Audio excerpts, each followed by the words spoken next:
एक तरह से साउथ से बीजेपी खत्म हो गई और बीजेपी का नामो निशान मिट गया। तेलंगाना एक अद्भुत उदाहरण है जब बहुत बड़ी जीत कांग्रेस की हुई है। राजस्थान एक तरफा नहीं गया है बीजेपी, वो जो रिवाज है वहाँ वो रहा। छत्तीसगढ़ अलबत्ता चूंकि तमाम लोगों की अपेक्षाओं के अनुरूप नहीं आया। मध्य प्रदेश एकमात्र राज्य है जिसमें पड़ताल की आवश्यकता है। लेकिन मेरा मानना है कि ये चुनाव बिल्कुल क्षेत्रीय मुद्दों पर क्षेत्रीय सरोकारों को क्षेत्रीय दृष्टिकोण से लड़े गए। कल तक बीजेपी भी यही कह रही थी कि 24 का चुनाव अलग है, विधानसभा चुनाव से लोकसभा का कोई मतलब नहीं है। हमारा भी मानना है, जो कि तेजस्वी जी ने भी कहा है, कि ये एक संदेश है कि बीजेपी ने सब कुछ झोंक दिया, लेकिन लोकसभा के चुनाव के परिणाम बिल्कुल राष्ट्रीय मुद्दों पे लड़े जाएंगे।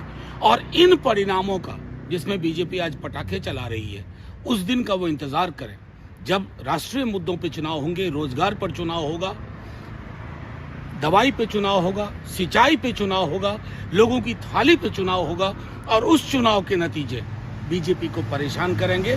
ये हमारा, मैं मानता हूं कि आज के चुनाव से अगर कोई टेक अवे है तो इस तरह की टेक अवे। मुझको सीधे तौर पे ये कहना है कि इंडिया गठबंधन, कांग्रेस के अलावा उसमें कई सारे दल हैं और कांग्रेस के पाले में अब गेंद है।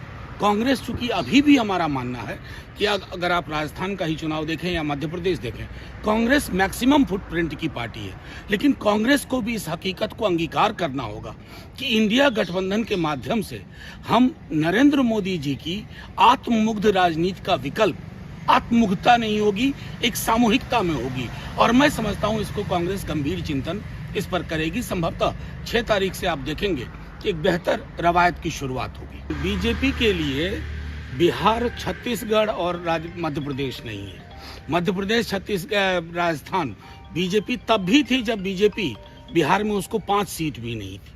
तो बीजेपी की बिहार में ऑर्गेनिक कोई जमीन नहीं है।